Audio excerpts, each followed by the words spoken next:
Looking forward to hearing this. You can hear us?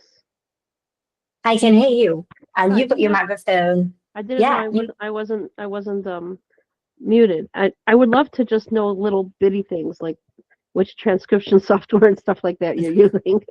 Okay, so I'll start with just saying that I do Google Meet and I have an advanced subscription. So Google Workspace. So you can actually record in Google Workspace and you can transcribe in Google Workspace, and it's really the best thing ever created.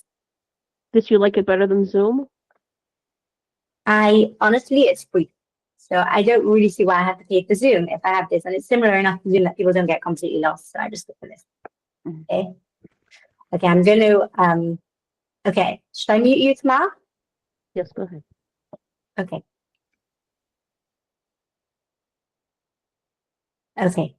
Okay, so 3 big things that you need to know to grow your course or other digital thing in the frum world in 2026 for frum creators in the frum market. So if you are not a course creator, then many of the things I'll say also relate to you.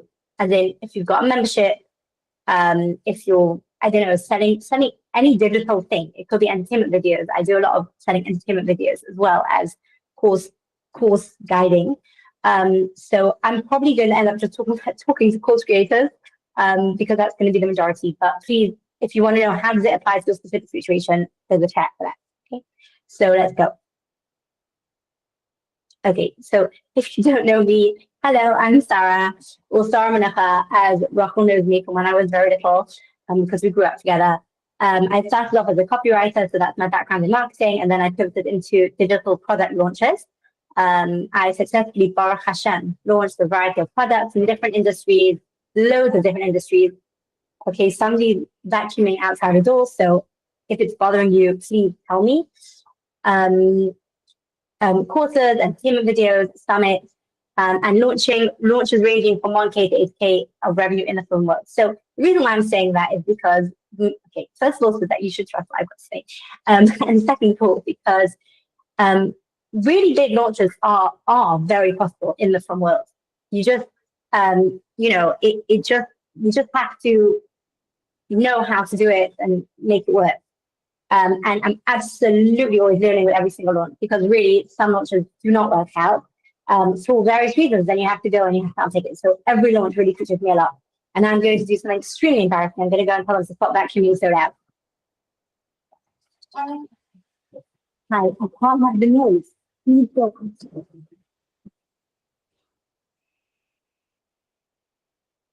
Okay, so.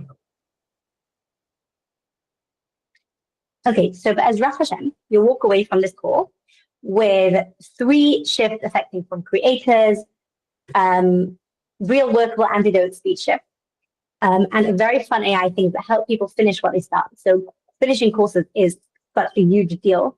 I'm going to be talking about that because there's such a massive drop-off rate. And the problem with a drop-off rate is that the problem with having such a high drop-off rate is that if you don't finish a course, you won't buy from that creator again. Also, there's such a phenomenal organic word of mouth machine that happens if people actually finish and benefit from your courses. So it's so important to try and give that some attention. And then we'll do question, answer, and strategy at the end, which I hope someone's got some questions and I'll be really excited to answer them. Okay, so is it true?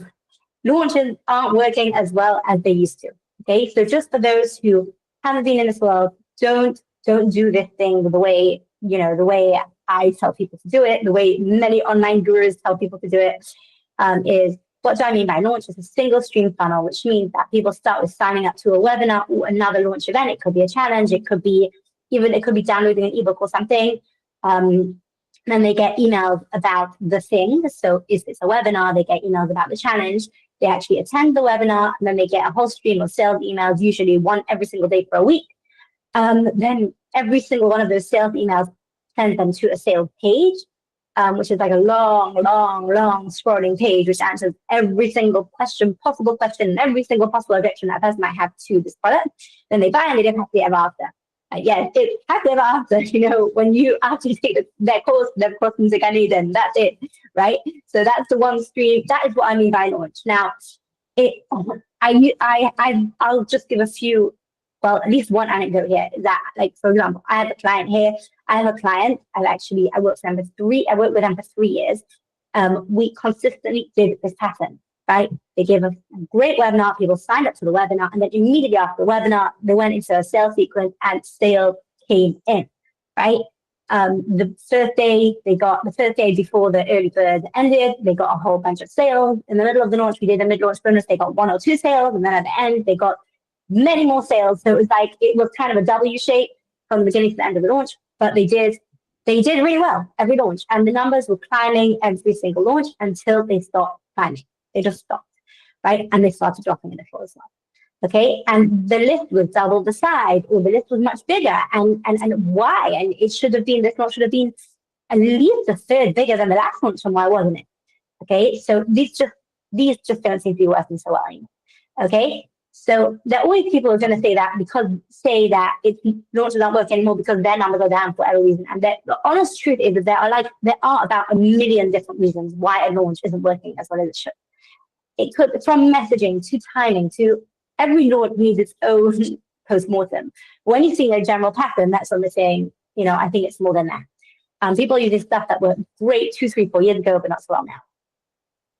So our launches dying, which basically means is like this kind of structure where you get people to sign up to an email list, you send them a stream of sales emails, you send them to a sales page, or you get them live on a webinar, so whatever, that whole stream. Are they dying? No, because they can't be. They're based on human psychology, right? So if you've been in the marketing world a bit, then there's Cialdini's 7 principles of persuasion. So reciprocity, commitment and consistency, social proof, authority, liking. So I should really read it. Let's go back to the top. Reciprocity, people feel obliged to return favors, and then we do that by giving free content, free webinars, right? And good stuff. Commitment and consistency, people want to act in line with their past behavior and promises. So you give them a small yes, they sign up to the webinar, it leads to a big yes, they sign up to the course, right? Social proof, people look for others for cues on what's correct or popular, which means, which is testimonial case studies, like we have those coming out about years. Authority, people follow credible, knowledgeable experts. So in your content, you show statistics, results, professional milestones, and you just establish yourself as somebody who knows what they're talking about because you say useful things. Liking, people are persuaded by those who they like to feel similarity with. We try to be relatable, not stuffy and jargony, definitely in the course creator world. Scarcity, people want what's best available, so enrollment opens only twice a year, and doors open for a short time, which is very, very important that you have this. Doors open, doors close, period. Otherwise, people just don't get pushed against the wall. And then later, Cialdini added unity. People are influenced by shared identity or belonging, so you build a tribe of identity. So when you your course is got a name, right? Ruffles, like you got the Summer School of Writing, right? It's a school, like we're all in together, we're writers or we're minimalists at each other, right? So it gives that kind of community identity if you can. Not everybody can and does it, but the launches are based on psychology, so they're not going anywhere. That's the point of this. Okay, so shift 1, right?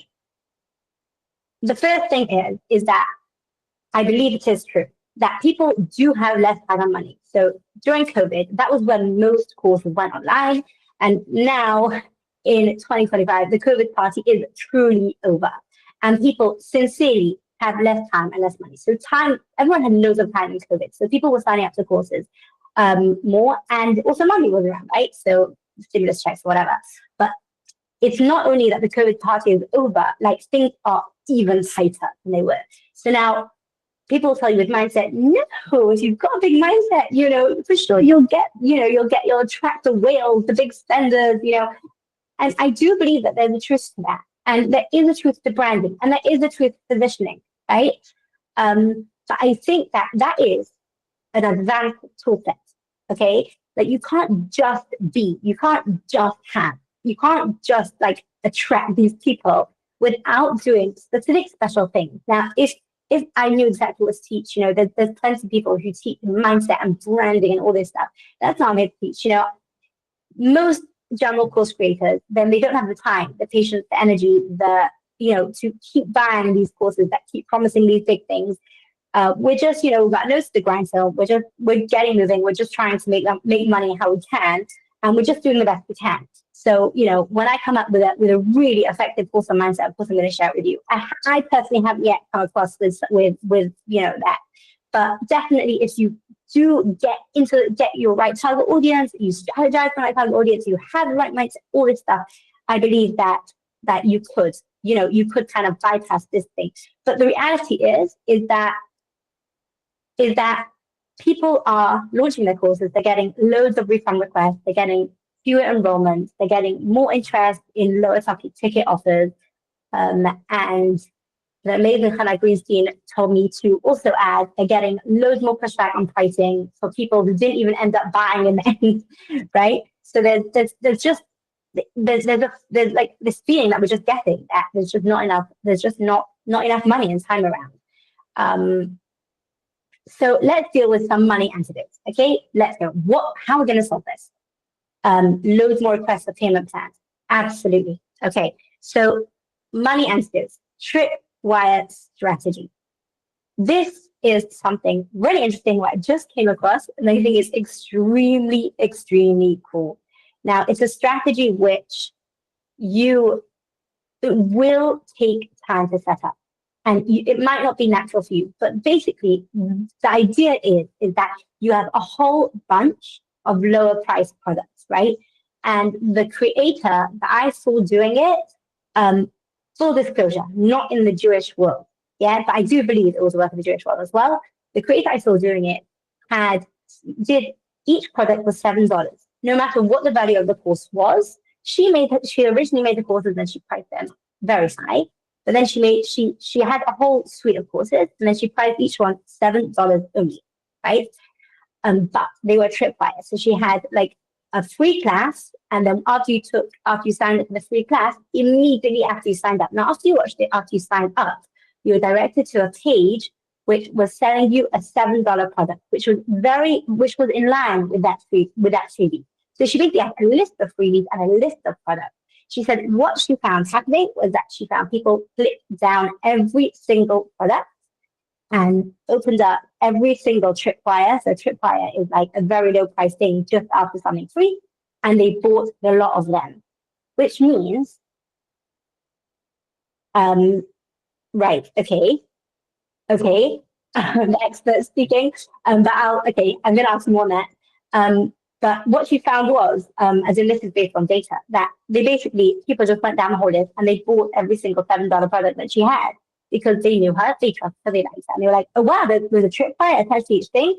And then she actually did walk away in the end with something like $200 in sales. They were getting outsized value, but that was what was happening for us.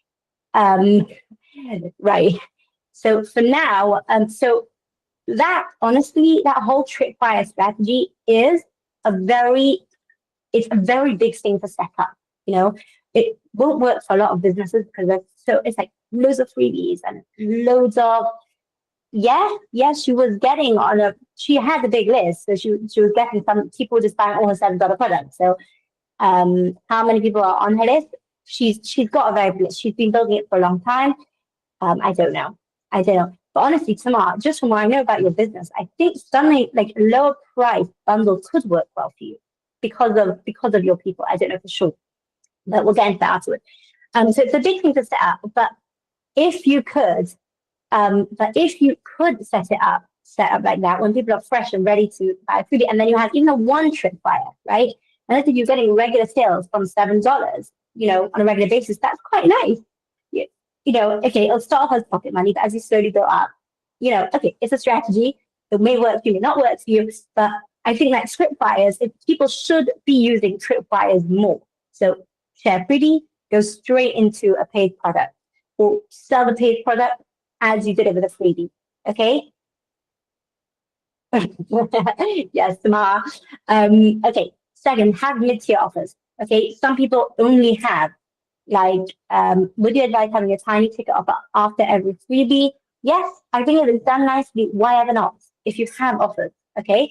It could be the same offer, by the way, as well. You could have the same tripwire for all your freebies. You can make it work well for you, have mid-tier offers. So is $7 the magic number? No, it's not. No, you can use other numbers as well. $7. We all know that things ending in seven is has been psychologically proven to, it's based on data that people see it not 10, not quite 10, but not 9, but still. But yeah, definitely you can vary that. I think $12 looks just well, that's right. Okay, I'm going to get my eye off the chat. I'm not focusing enough on one minute teaching. So, have mid-tier offers. A lot of people have like, they might have like something tiny, like a $12 thing, and then they have like a $2,000 thing. Also have $300, $500 things, because people are going for them more, and especially when you have a payment plan, right? And you can say, let's say your thing is, okay, I'm not going to do anything out. Let's say it's a $50. Let's say you can have, it's $150, right? And then you have a payment plan, $50 a month for 3 months, right? Then that, if you sell the payment plan properly, it shouldn't just be like, if you have, like, either you can pay $150, or if you can't afford it, then buy the payment plan, then like do the payment plan. So don't do like that. Say, in 3 months, you'll be done paying, like, talk about the payment plan, because it actually isn't so bad. I think if it was something I really wanted and it was priced at $150, right, I wouldn't think way at all as much if it was, $50 for 3 months in a row. And it could be showcase the value. Okay, sorry. It could be that, a second, it could be that you will make more money on a bunch of $300 sales than trying really hard to sell a $2,000 product in today's climate. It could be. I'm not saying for certain, but I think that, people have seen success in this area. Okay. Then obviously when people are complaining about money, and it's really important to showcase the value. So this, you might feel like this is out of space, but not everybody has a module breakdown email where they go through the thing that they're selling and they systematically showcase the thing, right? Not everyone clicks through to the sales page. So have one email that does go through the module breakdown, okay? Front load value. So if people are asking for refunds, then if you can show them within the first day or two that this thing was worth their trouble, like, sometimes when we have a course and the warm-up to actually getting like the serious transformation and knowledge can be slow. If you can, like, build, maybe, I'm just throwing out ideas and throwing out a concept, but I guess you'll know how to bring it down to action, and you'll know also if it doesn't work for you at all, right? But if you could front load the value a bit more, then maybe I would also keep people in. And finally, know your refund policy. Don't be caught on the spot. Like, my refund policy is this. I know what it is. Refund policies can look different for everybody. It could be like, I'll refund if you've done the work. I'll refund if you've tried it out for a week. Like, you can be creative. It can feel good for you, right? Your refund policy, but have it and just don't take it personally. It's not you. Everybody's seeing this. It's not you or your product. It just is. It is. Okay. And antidotes. Okay, have a real strategy to help them finish the course.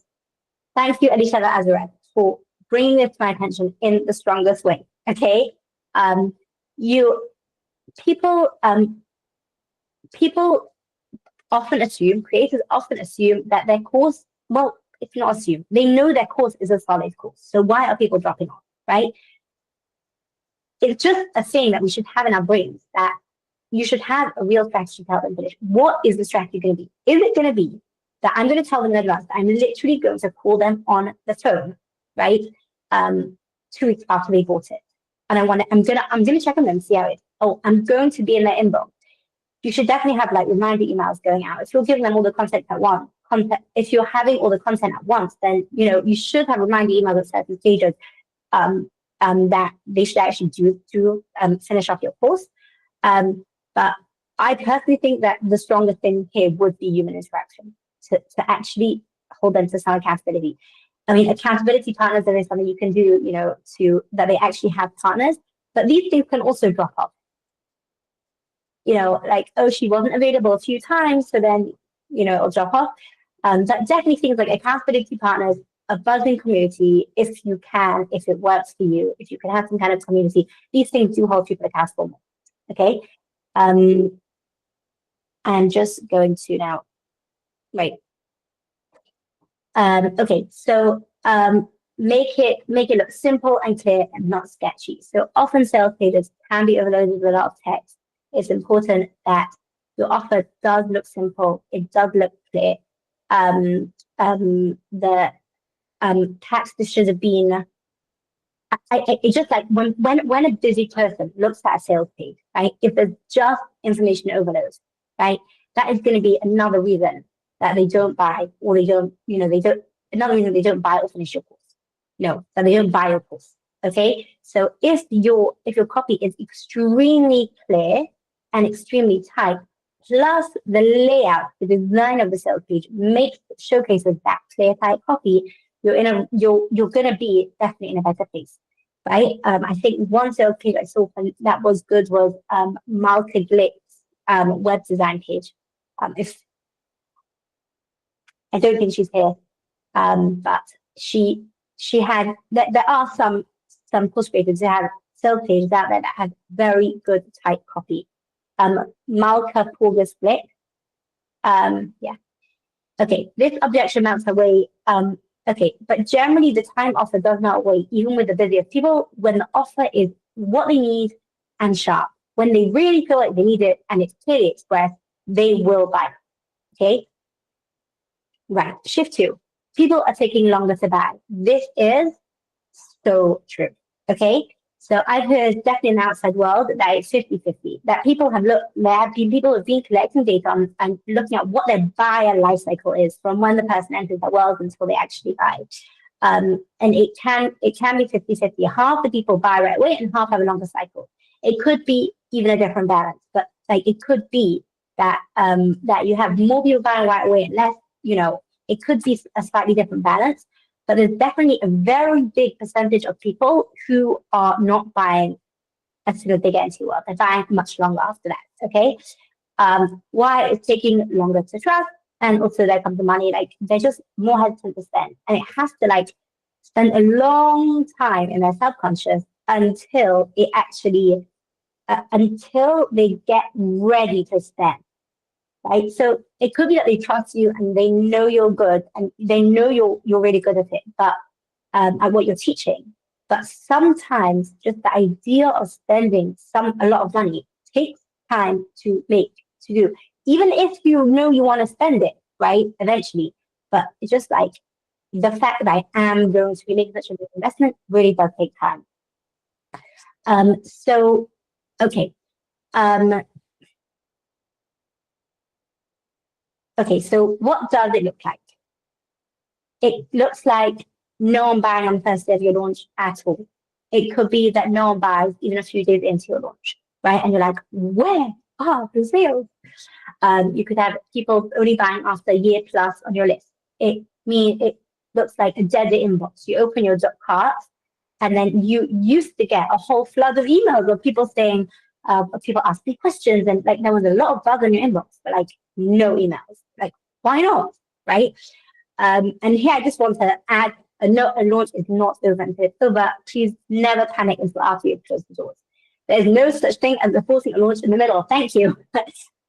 Because so often you might only get one sale, even let's say you have a $2,000 product, right? And it's the first time you're launching it, right? And then you have highly December. And then, oh, it's Saturday at night in Israel. You also tomorrow. You have one sale at the beginning, and then you have 2 sales at the end, right? You have walked away from the launch with 6K. You would have missed those 2 sales if you didn't keep on the launch, even if the middle days were dead as can be. So definitely, you always just push it through to the end, even though it can be. I know how it feels. It feels awful.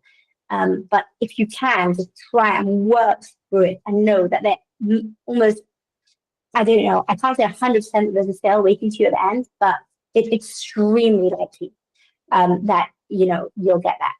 And also I did say, please research the stats. They don't have very high expectations.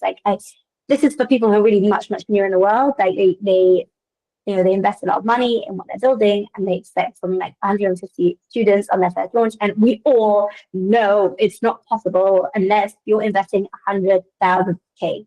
Not happening. Okay. That's in ads, right? Okay. Antidotes to to the fact that people are taking longer to buy. Okay, so pre-launch. If you're on my list, you know that it's something I've been talking about a lot more recently. I would even say like last summer, it wasn't as clear to me as it is now that people have to do pre-launch, right? And I'll tell you why. What is pre-launch? Okay, I'm going to have a whole slide about pre-launch, so we'll talk about that in a minute. You can have the actual doors open, the actual cart open period after you've done your pre-launch and you're getting into cart open, then you can, and I'd say you probably should at this stage in the game, have longer doors open periods, but don't lose momentum in that period. It's a real shame because if you kind of let things slack off, definitely you've got to have emails going out every 2 days. But Khaya Galat, she did a launch where she actually, it was actually a very low ticket offer. What was it? I think it was it a class or $50 or something? It could be even or something else. I don't remember. But she hiked up the price at certain milestones of the launch. Like every I think maybe it was every day of the launch, she hiked up the price by a tiny wee bit.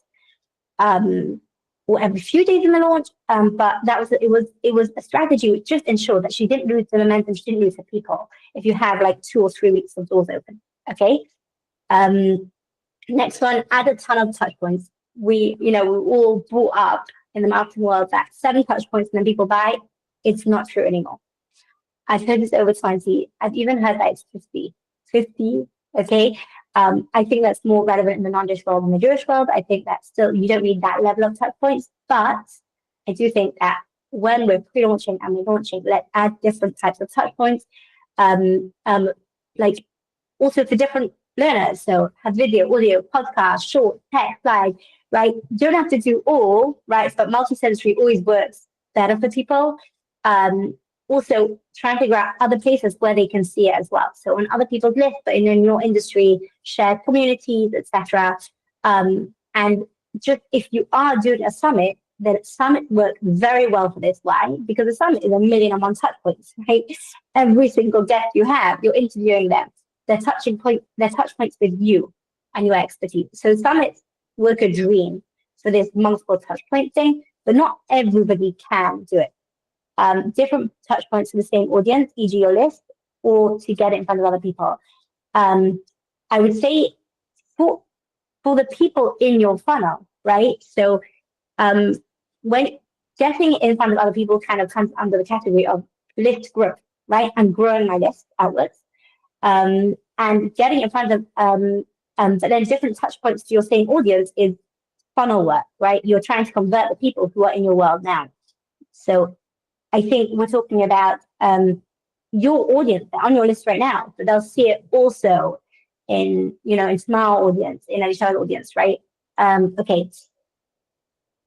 Be massively clear about your transformation statement. Clarity helps decision making. Okay, so it is absolutely. Hi, Khaya, welcome. If your transformation statement is crystal clear, and this can take a lot of work, crystal clear, and it's near the top, like right at the top is your hero, then again, that also will help a lot. And focused messaging comes along with that. Okay, now let's just get into pre-launch a little bit more because of how important I've realized that it is. So what is pre-launch? The definition of pre-launch is selling the reason your program exists before you sell your program. Okay, so now is the time for education. Often there are people on your list who would buy your thing, but they need significant education before they're ready to actually do so. Okay, so let's give an example, right? I am in my world, right? So let's say I would like to sell.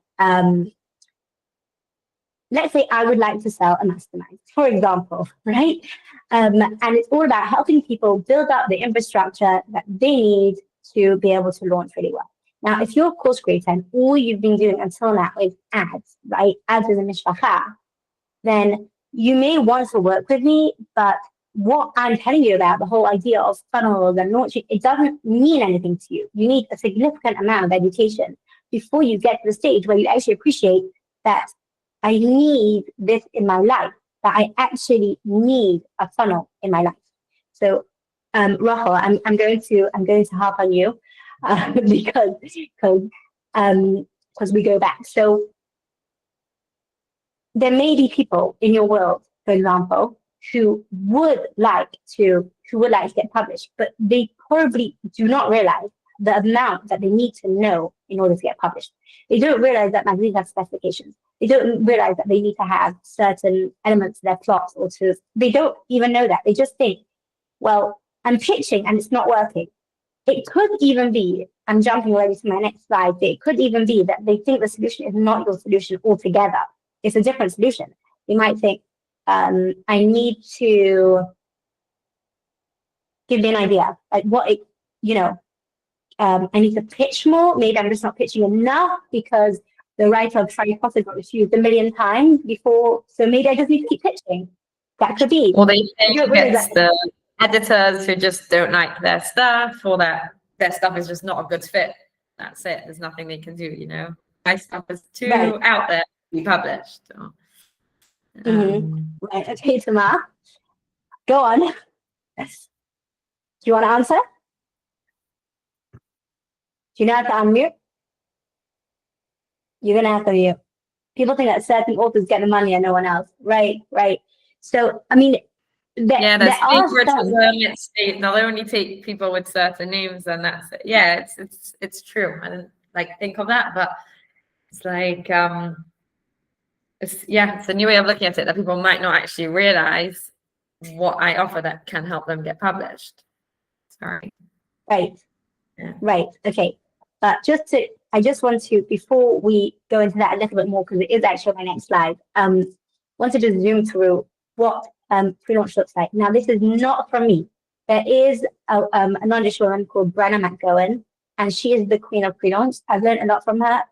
It's not just because she is, she's not a guru. She's nowhere near the guru stage, but she's got the head on her shoulders. She's got a brain in there. So while she is seeing that the people who take her pre-launch program, okay, sorry, Tamar. Okay, do you mind if I just continue and we'll revisit this on the next slide? So you don't have to unmute. That's the straight thing. Do I know how to? Do you want to just type it in the chat? Sorry, I'm not sure if I know how to unmute you. Also, I just can't unmute you either. So who are you talking about? Right, Brenna McGowan. You can search for her online. I can put her name in the chat. She's got a program about pre-launch, and she says that her students, even though these trends are even much heavier in the non-Jewish world, she's saying that they're still doing really well. Because I think that part of the reason pre-launch works well is because of the multiple touch points. I just think people do need more touch points, but also there are quite a lot of other bits and pieces here at Play. Hello, Gila. Welcome. So let's just go through quickly. Week 1 is your why. Week 2 is dealing with pain point. Week 3, myth busting. Week 4, objections. Week 5, future pacing. Week 6, webinar fill-up week. So she's literally got a 6-week long pre-launch, right? And in each week, she focuses on one of these. She goes live in every single one of these weeks. And she has she's on social media, so she's posting also. She has certain emails going out during this week. And then the 6 weeks before, they're not just content time. They are extremely focused, intentional time, okay? And now a very typical question is, don't have time for 6 weeks. When are these 6? I'm launching too soon for 6 weeks. So minimum you should do is, again, inspired by her, mention that something is coming. So at least they should know what it is, and they should know it's coming, so that the idea should slowly sink in. The idea that they might come to spend that amount of money on something will sink in, okay? And then if you have more than just 1 week, right, then you want to try and get a little deeper and analyze. Does she have a very high ticket item? Yes. Her pre-launch, she sells a pre-launch course, right? And it is high ticket. I think it's about $3,000.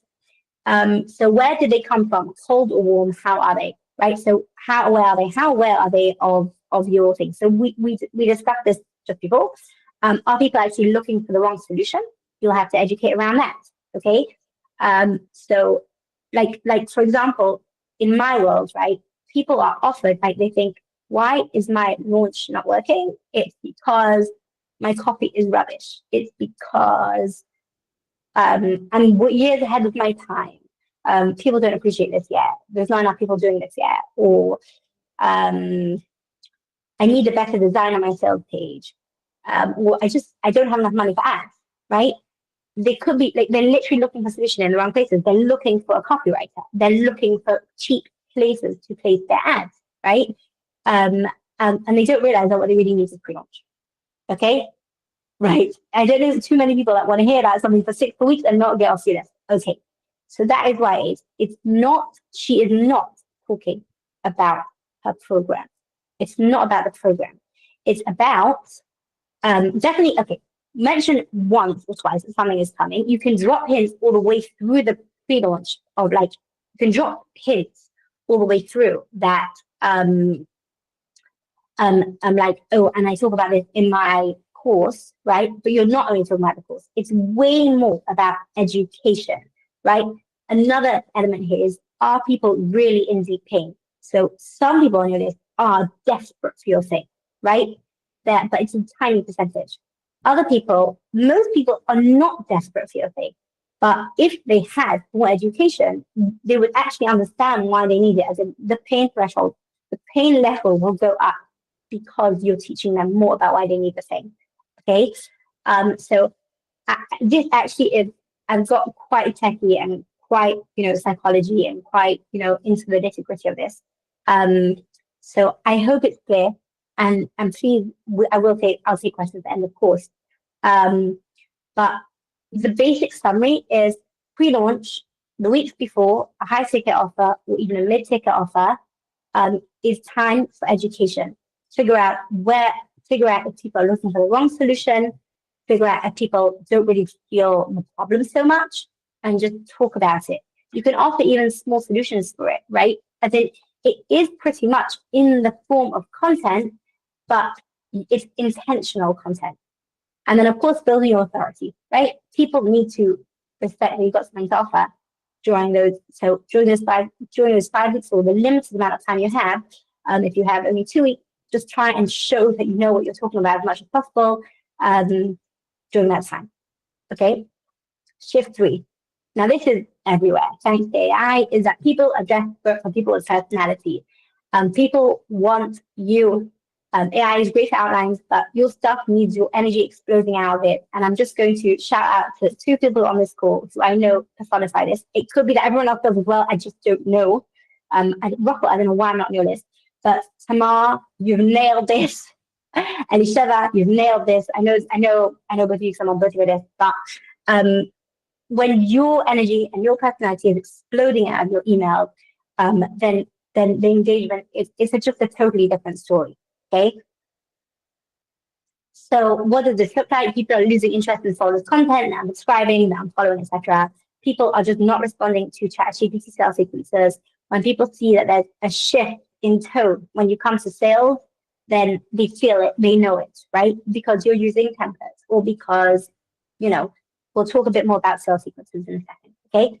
Now, there are people say that social media is going to die because of AI, or people are going to just stop doing anything online and they're just going to start doing in-person things. I don't believe any of this is really true. I think people still have the community online. I think online people still like to be entertained. Email lists are going to be around. They're going to be around for a long time. People still love the people that are on email lists. I just don't believe any of this stuff at all. Okay. So antidotes. Okay. So know the basic. This is really important. Know the basic persuasion techniques, and then write sales email that feel like you. Okay. So here's the list. Okay. Transformation statement, pain and solution. Right. If you don't know these, if these are all brand new concepts, then please research online or reach out to me. You know, I'm happy to go into discussions. I know that this is like it's not for beginners. But if you know transformation statement, your course, the transformation your course is giving, testimonials, endorsements, you know, that call, a creation story, how you came to this point, maybe how you went through the pain that others that your people are having. Objection busters, right? Dealing with the top problem, the top hesitations, FAQs, future pacing. Future pacing is describing what their life will look like after they have the knowledge you want to share, right? These are the basic devices that work in a sales sequence. Okay. But once you have them and you know them, you can play with it. Okay. So you don't have to sort of have, hi, this is what people are saying about my course, and then list out a whole bunch of short testimonials, right? Like it just isn't you. Where's your voice gone, right?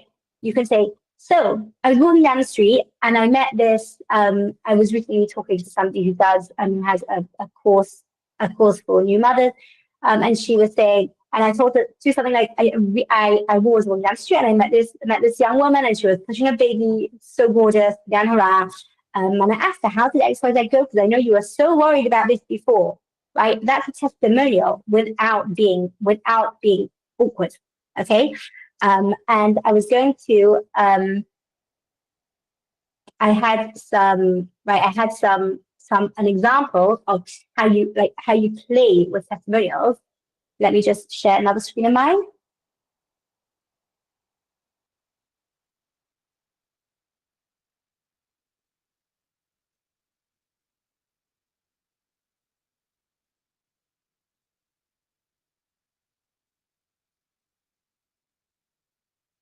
If I'm going to find it, help. Right, here we go. Okay. So if you know Claire Black, right? She's a genius. Here's an email. Let's just pick out the devices that she used. Okay, I'm looking to the side because I've got double screens. I'm sorry for being so quick. Okay, so here she was saying, in the world of creative marketing, there's two categories: talented artists with useful work. These are creative strategists who are here to achieve a goal. These are the Sharpies. But here's the thing. Her course is called Brand Authority. Registration closes in less than a week. There's no more pushing off the inevitable question: which one will you be? Simply put, you can be the crayon, or you could be the Sharpie. Right? What she's doing here, she's using future pacing. Right? This is what life could be like if you have my course. So there, she's just very naturally using future pacing. And now here you can see, without even reading it, that she's dropped in social proof, testimonials. Now here in Brand Authority, she's doing a little bit of showcasing what's inside the course. And then she's doing a lot of showcasing here. I didn't actually put that in the list. It should be there. Module breakdown. Okay, that should be on the list. And then here she's got another bunch of testimonials. So basically, what I'm trying to show here is that she's used a bunch of devices in one email. I wouldn't always, as a strategist, I wouldn't say, you should do that specifically. But it's just basically, it's just a peek at how you can play with these devices. Once you know what they are, you can play with them. Okay, and they can really sound so natural. So that is Kaya's voice. But your voice might, and honestly, I think it's from some time back. Your voice could be even more natural, even more less salesy than that, right? It could be even softer than that if that's who you are. Okay. Okay, but I say use the devices, but let's play with them. Okay, everything you put out there should be you, the same way as you look at kids and you know directly which family they're from. Okay. So if you find that your content isn't sounding like you, leave yourself a message in a voice note or recording yourself and then transcribe it. Okay, it's got to be you. Okay, your personality is what makes your email, posts, and communication different. But also, communicate your niche and differentiators clearly. So this is also becoming more and more and more important. People buy courses because of the person giving the course, right? They've spent some time in the world, they know you, right? And because it answers a very specific question that they have right now. Or, sorry, it answers a very specific problem that they have right now, usually both. So what I'm trying to get at here is that, okay, of course people can buy if they're just interested in improving their marriage, but they probably won't, because it's really about sharp. You really have to, in today's age, you have to feel something more. People aren't anymore looking for courses to take, right? You have to feel the pain more. And that's, like I said, that's where pre-launch comes in. You sharpen the pain during pre-launch with that education piece. But people buy courses because okay, the person giving it is actually relevant to this. But the very specific problem that they have right now, your course really needs to communicate that. You have, like, it could be that your sales page, right? So let's say it's a course on marriage, right? Your sales page is great. You read it, it really celebrates your course. It's a great course, but it's not niched out enough that if somebody looks at your sales page and then they look at someone else's sales page, they're gonna choose you over that one. So when you have a sales page, like, just imagine that people are literally flipping between your sales page and your competitor's sales page, from one to the other, and they're comparing them, okay? So not that you need to be better than your competitor, because I don't think it's necessary that you need to show that you're better than them. You have to show how you're different than them, okay? So it could be every course out there. There's never going to be two courses even on the same topic that are exactly the same. There's going to be something different, even if the only difference is the person given that, right? They cover the same topics. But you have to really sharpen your niche and really understand the problem you're trying to solve and showcase it way more clearly than ever in the past, okay? Okay, I have a feeling that this is like a little bit too vague. I wish I could get this even more practical, but I guess the most practical point is like, literally imagine that they're flipping between your competitor's page, and your page back and forth. Okay, and then you'll see if your words are like too generic, or like they're just too, maybe they're a little bit too fluffy, right? Pointed. They have to really, really be focusing on words, right? You have to know what your dear client dreams about at night. Yes, absolutely, right? Okay, so that is an antidote to people feeling like they need, not only do they need people, they need that human connection, but they also need this specificity. That problem needs to be way more specific than it ever was. Okay. Okay, growth strategy is working on. So we're doing a major shift into a slightly different area. So I was talking about the three shifts. Honestly, you're probably bored of hearing me talk already. We talked about three shifts in the market and what to do with them. But now I'm just going to just a cute, like, a dip into growth strategies, how to grow your list, how to grow your course, that are working now for people that I've seen. Okay, growth strategy one is JV partnership. Okay, so that is basically partnering with someone else who's got a list like yours with similar audience, and you say, okay, let's do a freebie swap. You promote my thing, right?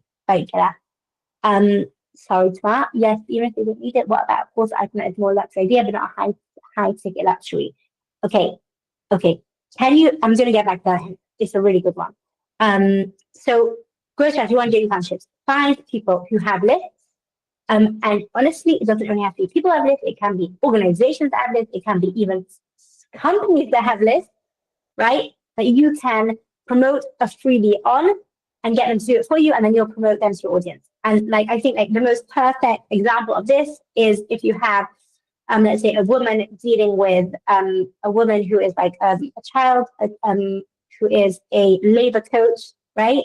And then she partners with a baby clothing brand, and they both promote each other in some way. How? I don't know. I believe they could probably work with work with exchanging freebies, right? Care after birth or something. It doesn't have to be another creator. However, creators do understand this, so it definitely helps if you have a creator with an email list, and if you're dealing with an organization, or you're dealing with if you're dealing with an organization or you're dealing with a company, there's going to have to be a bit more explanation of what you need and what you expect. But there's no question, getting shared on someone else's email list is like probably the number one effective strategy out there, and it's free, which is amazing. Okay. Growth strategy 2, summits with a strong core message. Now, I've always said that summits are really not for everyone. The level of work that goes into them, but they are still like the biggest list growers out there. Ooh, this is interesting. JV stopped working with us because our list overlapped too much. For example, someone JV with years ago and got over 900 new contacts, and the last time they got less than 20. 100%, yes, and yes. I believe that too. So maybe it's time to stop looking in completely new places. You should know that e-commerce brands have enormous email lists. They really have huge email lists. People selling clothes, right? Like probably like the lowest out there is something like 10K. They're just not dealing with the numbers that we're dealing with in our world. And so if you can deal with even, I don't know, Gila, I wonder if you could do like partner something with like a woman's clothing brand. I wonder if something like that could work for you. It's just ideas, but people are some for that 100%, and that's why I didn't just say summit. I said summits with a strong core message. I know someone who did a summit, did hello, and it was phenomenal for them. Okay, you've got to do it right. You've got to do it right. It's got to have a strong core message. It's got to have a clear structure. It's got to be neatly packaged. It's not, you can no longer just have a bunch of people cobbled together talking about their thing, right? It's got to have a focus. And I know that this big deal, like if you're the one running a summit, then it's very tempting to recoup your costs with an all access pass. And the way you do that is by making all the sessions way too long and releasing way too many days for anybody to be able to do it. For anybody to be able to finish everything.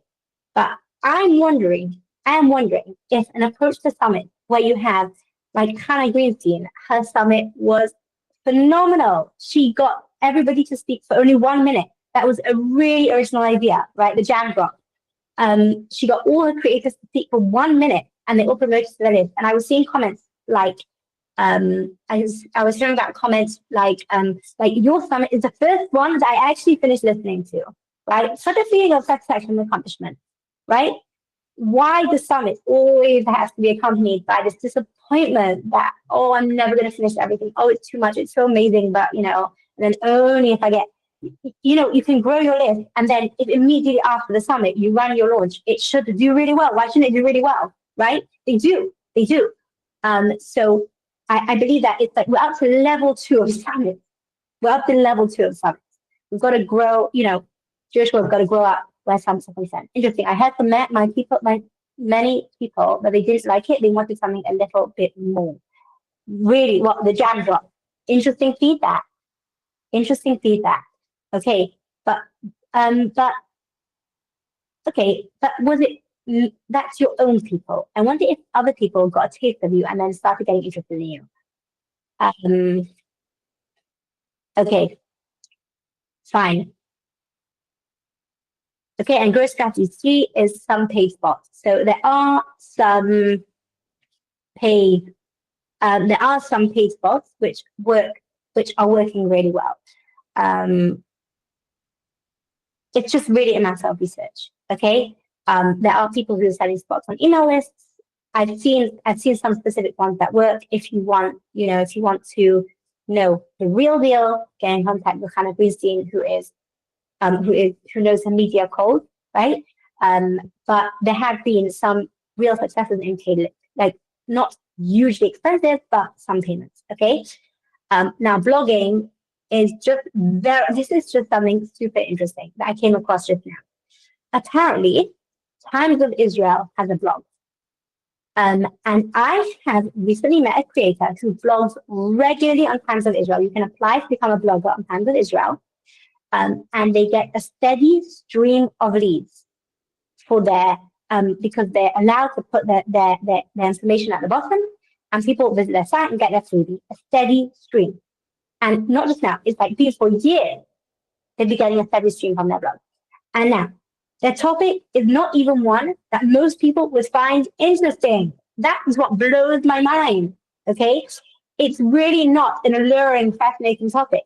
And I'm just saying, like, if your writing is really interesting and solid, right? And you are blogging, let's say on a blog like Times of Israel every single week, yeah, then you have to have the time for it, okay? But and I actually have a way, I have developed a way of writing articles really quickly with AI that sound like you, but I can't go into that now. But you know, it's I think it's amazing, and I tried to do some research. Are there any other blogs out there like that, right? I think that definitely in the knowledge world, there's opportunities. There's opportunities. I don't know if you've ever heard of Paro, which is help a reporter out. I'm not going to go into that now. There definitely are a lot of ways to get onto websites and drop your link there. But it does need focus. But that Times of Israel thing to me was just mind blowing because I never heard of that and it was so good. So yeah, go ahead, all of you become bloggers there. Okay. Oh no, I don't know why I did have a cover. I did have a cover this. Now, this piece of the webinar is for people who are techie and who like playing around with ChatGPT, because like it's an AI hack that I recently came across, and I really, really loved it. Okay, but before I tell you what the hack is, and once you know these pieces of information, you suddenly have an immense amount of things that you can do. Okay, but it really is for techie people. So if you're not techie, then feel free to step away for 5-10 minutes. Okay, so there's in every web page, right? When you have a web page which is up on a site, it has 3 components in the back end. Okay, the code that is making it live. There are 3 pieces, right? One is HTML. Okay, who cares what it stands for? It's called HTML. It's like the blueprint. It's the actual structure of your house, the walls, the doors, the rooms, and the windows. It decides what goes where. Here's the living room, here's the kitchen, here's the front door. On a website, HTML says, here's a heading, here's a paragraph, here's an image, here's a button. It's like a basic kind of framework. Without HTML, you have nothing but empty air, no walls, no rooms, nothing to hold the content. Okay? Now, next word. I'm going to type HTML in the chat so you don't forget it. It stands for Hypertext Markup Language, if you were desperately curious. Okay? The next thing is CSS. Again, why you don't need to know what it stands for. It happens to stand for Cascading Style Sheet, but who cares? CSS. Okay? CSS is your interior designer. It decides how the house looks, paint, color, furniture style, lighting, decorations. CSS makes your house website beautiful, comfortable to look at. It's the colors, it's all the pretty stuff. Without CSS, everything still exists thanks to HTML, but it all looks really plain and boring. Okay? And now finally, the last one that you need to learn is JavaScript. JavaScript.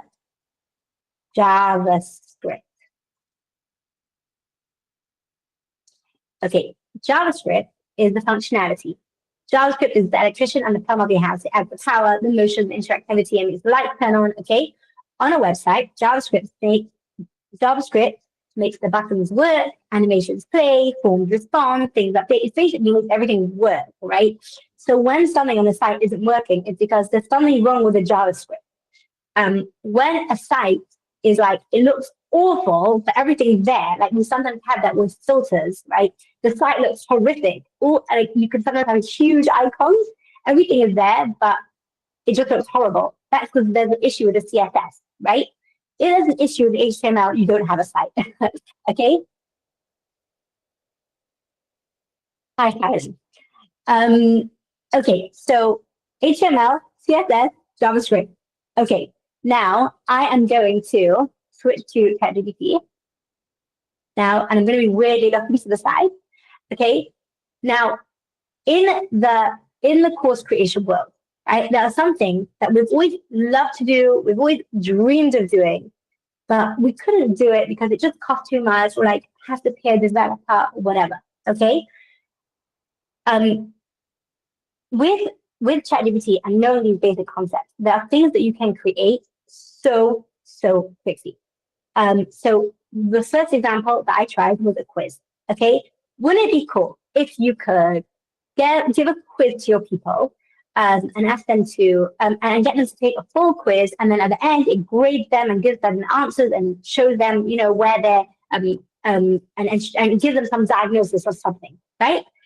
Like a lot of people like taking quizzes. Why not? They're cute. They're fun. And I think that it really gives it can give sticking power as well, because if you integrate things like quizzes throughout your course, that's another reason that people will keep going, because it's fun and interactive. Okay, so that's why I said that these AI tips, like, they give sticking power. Okay, so let's talk about a quiz. Okay, so what I'm going to do now is I'm going to ask ChatGPT to give me HTML, HTML and HTML, CSS, give me HTML and CSS for a quiz about colors, right? It should be multiple choice and give you the result at the end. Okay? Now, obviously, you can get way more specific here.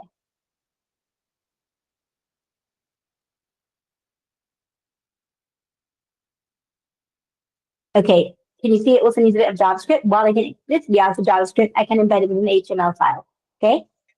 So you need all these three components. Okay, so then you go ahead, you copy the entire business. Sometimes ChatGPT actually gives you a preview button so you can see it and try it out in ChatGPT. Otherwise, you can just copy it.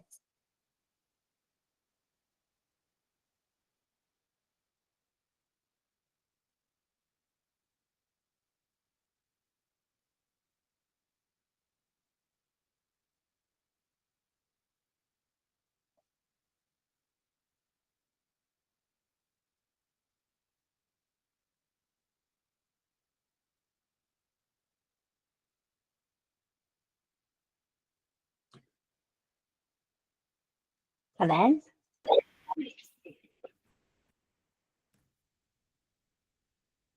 usually it writes something at the end that doesn't look like it's actually finished. Looks like something's wrong here.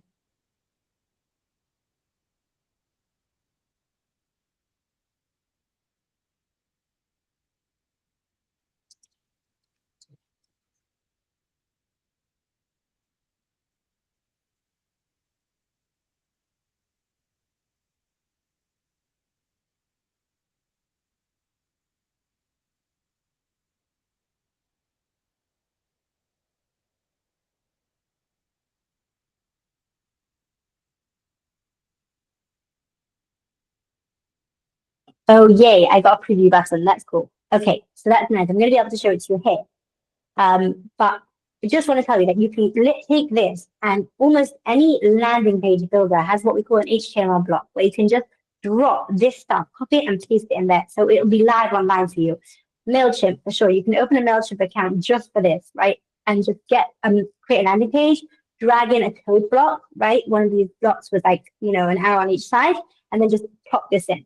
Okay, it's very, very easy. Or you can just give it to a developer to add to your site if you work with a developer. Is it finished writing? Not quite.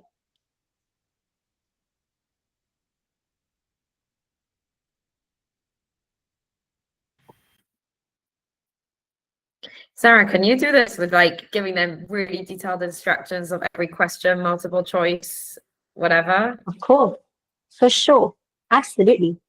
Of course you can. I just kept it so simple because You want it to be ready for us to see. exactly. I want yourself to see it.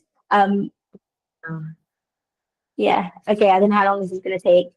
Let's just see if we could come back to it afterwards. Oh, yeah. I had my preview button. Okay. Ready? It's mind blowing. Preview. I hope it works. Sometimes it doesn't work. Right. Color quiz. Which of the following is not the primary color of light? Okay. Red, brown. I'm just picking anything. Okay. Is it going to show me a result at the end? Did I ask for one? Okay, see results. There we go. I got all the results. You can ask it to make a quiz in literally any shape or form you want. Okay. It literally gave me the grade there. I mean, I just think this is mind blowing because a quiz is something that you always thought, oh, I didn't have. You can literally you can prompt that if you want. You can correct it. I can close this and just say no. I want questions on X, or lay it out a bit differently. I want each question and then to slide off as the next one comes on. Right? You could do that. You could do anything. Okay. So that's one phenomenal thing. And there was another incredible thing that I recently created, which was a color spinner on one of my clients' websites. I told it I want it to. Okay, I'll tell you the details because you might have seen it anyway. I do email marketing for the Malky show. Okay, so I wanted to do something fun for Halloween. So what I did is that I created I wanted like a spinner which had different categories on every like segment of the spinner. So it put like I wanted like an emoji on every section of the spinner, which would categorize all of her episodes. So like for example, like there would be a little picture of a pot on one segment, and then all of her cooking related episodes, like there were about 3, would be related to that segment. They would spin the spinner, and then it would scroll down and show and pick out her episodes, the ones which were related. So it was just a fun thing. People could play with the spinner, like just see, what episode will come up for them. If they didn't know what to choose, I said, they're all so good. Just pick it and choose any and watch it this Halloween, right? And just like it just sets the brain spinning. You get spinning on what you could do for your course, right? Like if you could create a spinner, like a random spinner, like with selected results, like the fun that you can generate for your people is like has suddenly become a whole new level. I literally it took patience, but to get it to look exactly where I wanted, I had that spinner going. It worked perfectly. And I even got it to add like a burst of confetti after it finished spinning. And I didn't like it wasn't enough confetti for me. I wanted double the confetti, so I did double the confetti. Maybe I could actually share it on an email afterwards what it looked like. It looked like a coder had done it. And it was just me playing ChatGPT and I pasted it into her site, right? It suddenly the level of what you could do is amazing. And I'm going to do something crazy. I'm going to say, give me HTML and CSS for a roller coaster. Sorry, I know it's one word, coaster, car, on rails. Okay? And it'll, like it's very active JavaScript without me. And then once it, and then, okay, I don't know if it's going to give me the preview, but you'll see it's mind blowing what comes out. Okay, so now I'm going to go back up here. I'm going to, while it does that, I'm going to go back up here. Because yes, but even if they don't need it, what about, of course, I can more of a luxury idea, but not a high ticket luxury. So do you have to sharpen the pain points? I think it's not so much. Pain points are great, right? But even if you just sharpen the uniqueness and you make it dealing with something extremely specific, okay? So we're talking about uniqueness and specificity. That's what we're looking for. So instead of just making like a guide on how to make good color, it should be a guide on how to make, how to make yeast that doesn't flop. Okay, I don't know what I'm talking about, but you understand that is like what you're creating is specific and you communicate how specific it is. And then of course you can communicate the specificity of every module also really, really clearly, and that also helps. Okay, I got a preview of my roller coaster. You ready?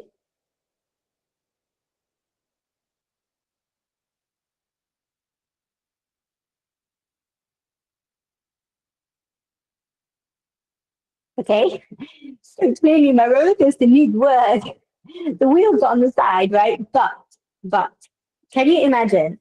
You can create like these really, really fun animations for your people to see, just for the fun of it. After they finish something, they can see something fun. right? So I think that like what we call it gamification, right? We call it gamification, which is making courses more fun. And this is just a delightful way that you can do it. And I can literally, I can go back here, I can copy all of this. I probably don't want to, but all I need to do is copy it and then paste it into a code block on a page. Now, it's very like I promise you, it's a rabbit hole because you want certain animations and you can spend absolutely hours refining them. Okay, fine. Once in a while, you can let yourself do it. But I just wanted to just put the concept out there is that the possibilities have just thrown themselves open for what we can create without coders. Okay, and now this webinar is officially the teaching part. Is officially over. Okay, that was meant to be the introduction. Okay, do you have any questions, any strategy questions you'd like to ask me? Please feel free to unmute or write in the prompt. Yes, Tamar. Okay, I'm just going to actually now start looking at you instead of sideways. Oh, I can see everybody again now. That's really nice. I'm going to stop sharing altogether. Okay, Tamar, let me see if I can figure out how to unmute you.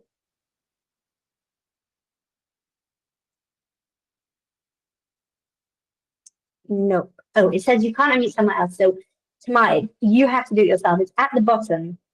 It's like the little mic icon. You can't see one. Do you want to just type? My absolute pleasure. Oh, Gilla, can I recommend Experienceify, which is the #1 platform gamification? I've been using it for years and we tried to copy it offline. Problem, most of our people are not tech savvy enough. I know, it really is a problem. I mean, to be honest, I love Experienceify. I love what it can do, but it really is a major learning curve. So if you're a course creator who's not so tech savvy, you will probably struggle. You will probably struggle with Experienceify. Yes, it is. It is hard. It's hard. So I'm letting get someone else do it for you. I had on my podcast actually a create. You don't see the mic on your screen. I don't know what to do. I'm sorry. I'm really sorry, Tamar. I wish I could indicate. Most people, they have like a strip at the bottom of the screen, and there's like this little mic going, little mic that you can click on, and it should have a slash through on your screen. I'm sorry. And maybe go out and come back in would help. Right. So we copy offline. Fascinating. Okay. Yes, I just was saying I had someone on my podcast who actually got Experienceify. I don't know. I think she joined one of their courses, and they set it up for her basically, and they taught her how to do it. So if you want to go there, you can. Also, it is pricey as well. Just that you should know. But if it can have an unbelievable impact on your attention because the courses are more fun. Okay. What do you mean, Gila? Oh, I'm sorry for talking too loud. Okay. Please repeat in short what you said about Times of Israel. It was so fast I couldn't swallow it. I'm really sorry. Okay, I'm sorry for talking too fast. So Times of Israel, if you look online, it's a blog. It's a news site and a blog. So you can there is a place to apply to become a blogger for Times of Israel. And you basically publish an article there every single week, or maybe it could be even more often or even less often. It could be that the frequency depends on you. Then at the bottom, they let you post your email address or your website link, and people can find you. Now, I don't know if that setting is clickable, and I don't think it is. But this creator still has had a steady stream of leads, even without it being clickable. Is that clear? Come right? Thinkific also has some gamification.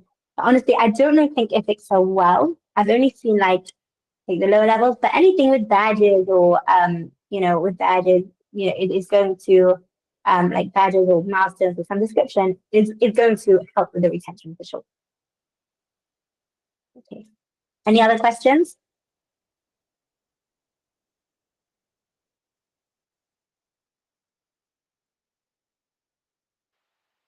Hi, Sarah. Hi, Kyla. How you doing? Hashem. Good. Amazing to see you. Nice to see you too. I love your website. I love it, and I also really enjoy just like to fit in with this whole theme. I love it when I signed up. It didn't take me to a different page, and it just confirmed right then and there that like I was signed up. That was really cool. What platform do you use? MailerLite. That It's page was a MailerLite page?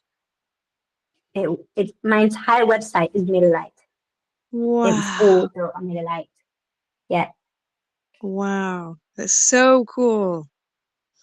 Okay, so Kit has some Yes. catching up to do. Don't get me started on Kit. Okay, Do not okay. get me I started on I Kit. thought I'd get some brownie points with you. Okay. No, just Kit forms, their landing pages they're not, you can't do anything on them. No. You have the preset and that's it, right? Like, it's just not fair. I don't, they need a flexible landing page builder. Like that's their next thing that they have to do. I'll be in touch with them. You do that. Okay, that's really cool. I'm Okay. just like fascinated by that. Okay, thanks. Pleasure. Okay, people, I am sending out the recording of this. I know it has been brought to my attention that I was speaking a little fast. But yeah, please feel free to follow up questions by email. Happy to help. And Hatzlacha with all of you. And like I'm always watching people's amazing progress and what they're doing, and it's always really exciting for me. So see you. Good night. See you tomorrow. Sorry. See you. I'm gonna have to go. Thank Goodbye. you, Sarah. Thank you, Sarah. Thanks so much. Pleasure, Nishaba. Great seeing you. Take See you, care. Kyla. Bye. Thank You you. want to ask me Bye. something? Okay, bye.